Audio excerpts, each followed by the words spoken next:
She walked into the garage, holding a tablet instead of a wrench. The old-school mechanics mocked her, calling her Error Princess instead of a real mechanic.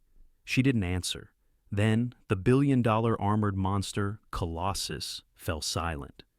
All their brutal attempts had failed. Didn't they know? The woman they ignored was the only one who spoke the monster's language and could bring it back to life. Welcome to Beacon of Truth. Where are you watching from? If you like these stories, please subscribe. The Southern California sun beat down on Camp Pendleton with an unforgiving, brassy glare, baking the asphalt of the motor pool until heat shimmered up from the ground in waves. The air was a thick cocktail of diesel fumes, hot metal, and the salty tang of the nearby Pacific, a scent that clung to the olive-drab utility uniforms of the Marines working within the cavernous garage. Amidst this world of grease and steel, Corporal Evelyn Evie Reed was an anomaly. At 24, she possessed a focused grace that seemed out of place among the loud clatter of wrenches. Her brilliant blonde hair was pulled back into a severe, immaculate bun at the nape of her neck, not a single strand escaping to defy military regulation. Dressed in the standard green sleeveless undershirt and utility trousers, her lean, toned arms showed the results of Marine physical training, but her hands, though capable, were clean. Her most powerful tool wasn't a socket wrench, but a ruggedized military-grade tablet, which she was now carefully connecting to the diagnostic port of an V-25 armored reconnaissance vehicle. Whispering sweet nothings to it again, Princess? The voice was a low rumble, like rocks grinding together. Gunnery Sergeant Hank Grizzly Kowalski stood over her, a mountain of a man in his late 40s. 30 years in the Corps had carved deep lines into his face and left his hands permanently stained with the ghosts of oil and grime. He was broad, thick-set, with a bristly salt and pepper mustache, and he wore his faded, grease-marked uniform like a second skin. To him, true mechanics were born with a wrench in their hand, not a stylus. Beside him, smirking, was his protege, Corporal Jake Sparks O'Malley. A few years older than Evie, Sparks was wiry and hyperactive, with close-cropped brown hair and a cocky energy that radiated off him. He'd earned his nickname for his tendency to create unintended electrical arcs with his tools, a testament to his gung-ho, often reckless approach. He wiped his hands on a rag, leaving a fresh black streak on his already filthy trousers. "A real engine talks to you, Reed," Sparks chimed in, echoing his mentor's philosophy. "You gotta listen to its heartbeat, not read its text messages." To prove his point, Sparks slammed the hood of a nearby Humvee. He hopped into the driver's seat, turned the key, and the engine roared to life with a satisfying guttural cough. Kowalski clapped him on the shoulder, a proud grin splitting his face. "See that, Reed? That's a real mechanic. Feels it with his hands, not some app." Evie didn't look up from her screen. "With all due respect, Gunny," she said, her voice calm and even, "its electronic fuel injection system has a 3-nanosecond latency delay. Your hands can't feel that." She turned back to her work, leaving Kowalski muttering about the useless new generation. This daily ritual of skepticism was a familiar weight, but it never deterred her. That evening, in the sterile quiet of her barracks room, Evie made her weekly video call. The face of her father, retired Master Sergeant David Reed, filled the screen. He was a man in his late 50s, his features softened by age, but his eyes still holding the sharp, intelligent spark of a master craftsman. He was a legend in the Marine motor transport community, and Kowalski's personal hero. "I hear your unit's getting the Colossus tomorrow," he said, his voice warm, but with an undercurrent of old-school caution. "Yes, Dad. The HAVX Colossus. It's a genuine beast," Evie replied, unable to keep the excitement from her voice. "Listen, Evie," her father said, leaning closer to his camera. "All that tech is great, but don't forget the feel of things. Don't forget the soul of the machine." He launched into a well-worn story, the miracle at Cam Ranh Bay, where he'd famously used a piece of baling wire and pure intuition to restart a tank's engine in the middle of a monsoon. "Sometimes, sweetheart, a machine has a soul, and you can't find a soul through a diagnostic port." His words, meant as loving advice, landed like small stones on her already burdened shoulders. She wasn't just fighting to prove herself to Kowalski and his crew. She was fighting the shadow of her own father's legend, The next day, the HAVX Colossus arrived on a massive transport truck. It was larger and more menacing than anyone had imagined. Its angular plating was coated in a non-reflective, radar-absorbent material that seemed to swallow the light, and it sat in a dead, intimidating silence. The entire motor pool gathered, their conversations dropping to respectful whispers. Kowalski walked a slow circle around it, running a hand over its cold, metallic hide. He saw 70 tons of armor and firepower, the ultimate mechanical challenge. He and his crew looked at it with a mixture of awe and a primal urge to tame it. But Evie saw something different. She saw the nearly invisible seams for fiber optic cabling, the subtle sensor arrays, the faint hum of a supercooled central processing unit. She knew the heart of this monster wasn't forged in fire, but coated in silicon. And she was one of the few people in the world who could speak its language. The Mojave Desert was a furnace.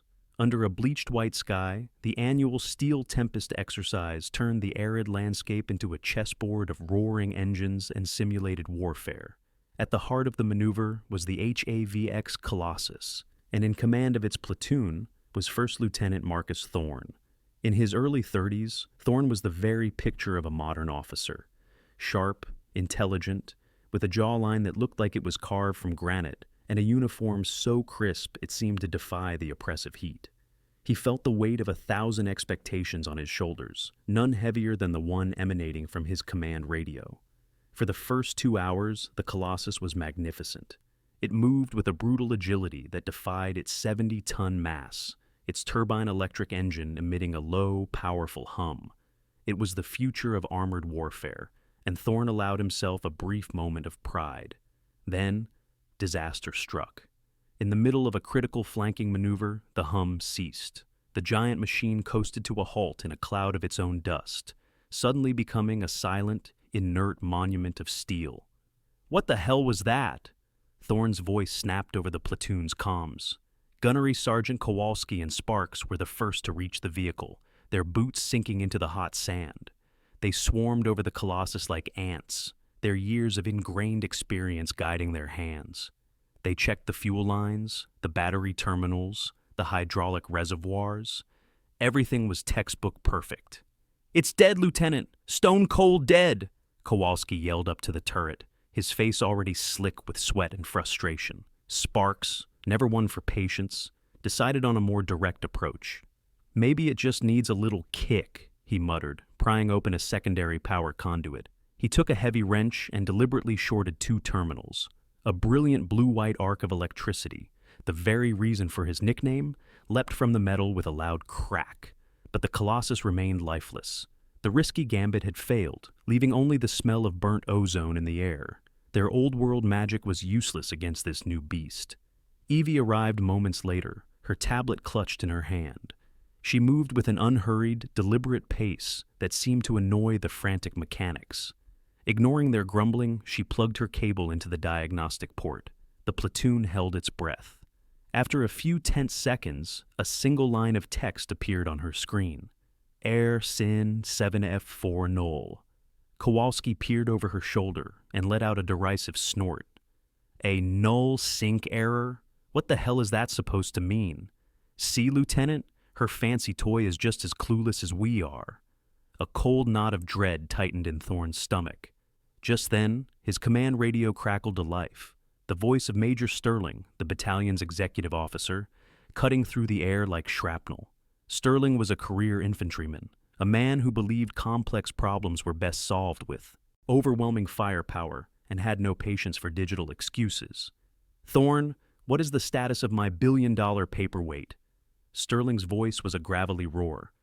"I don't want to hear about glitches or error codes. I want to see that vehicle moving 5 minutes ago, or your career is going to end pushing pencils in the middle of Alaska. Do you read me?" "Crystal clear, Major," Thorne managed to reply, his throat dry.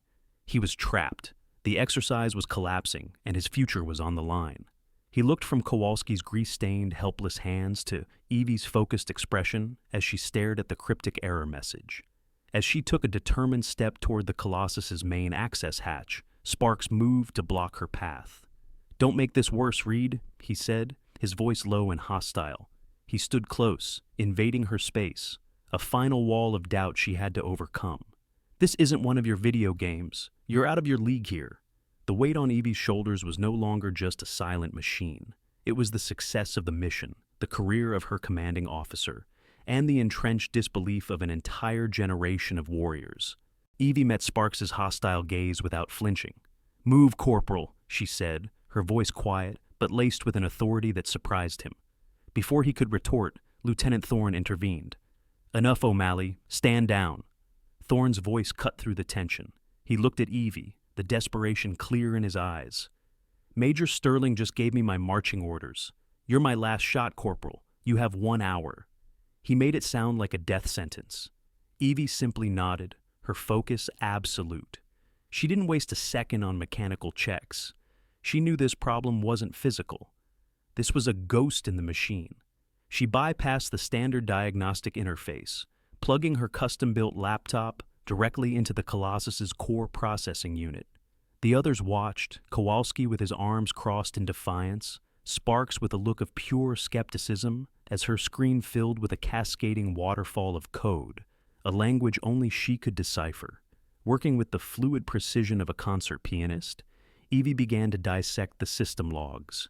Error SYN 7F4 null. The null was the key. It meant the system was caught in a feedback loop, unable to identify the source of a conflicting command. It wasn't a hardware failure, it was a logical paradox.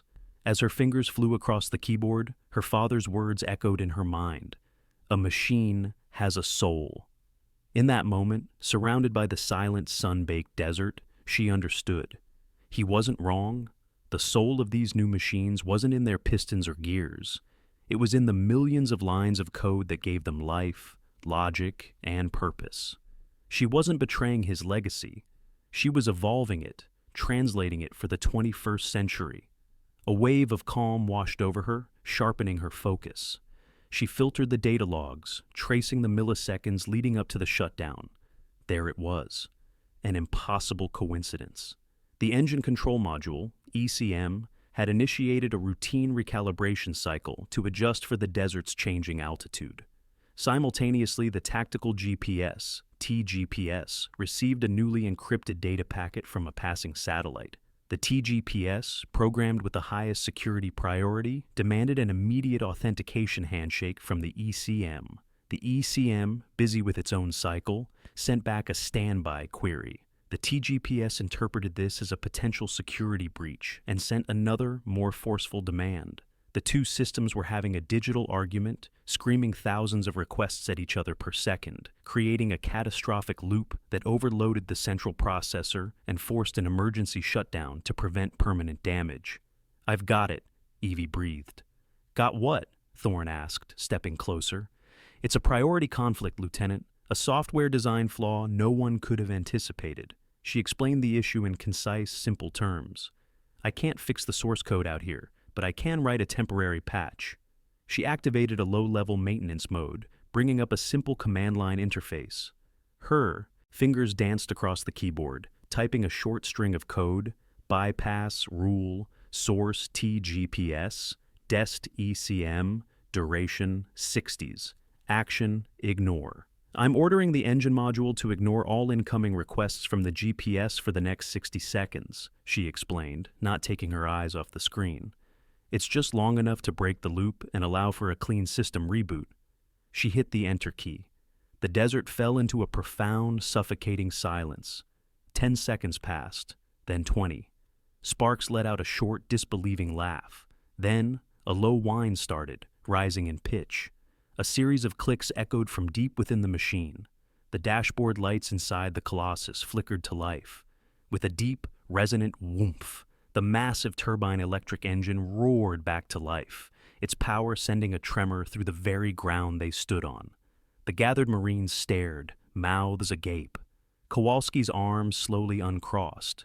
Sparks's smirk had vanished, replaced by an expression of pure astonishment. Lieutenant Thorne stared at the resurrected beast, then at the young corporal who had tamed it. Without a moment's hesitation, he keyed his radio. "Major Sterling, this is Thorne. The Colossus is operational. Repeat, the Colossus is back online." He paused, then added with deliberate, clear emphasis. The issue was resolved by Corporal Reed. It wasn't just a report. It was a declaration. Respect, in the gritty world of the Camp Pendleton motor pool, was a currency earned through sweat, competence, and grit.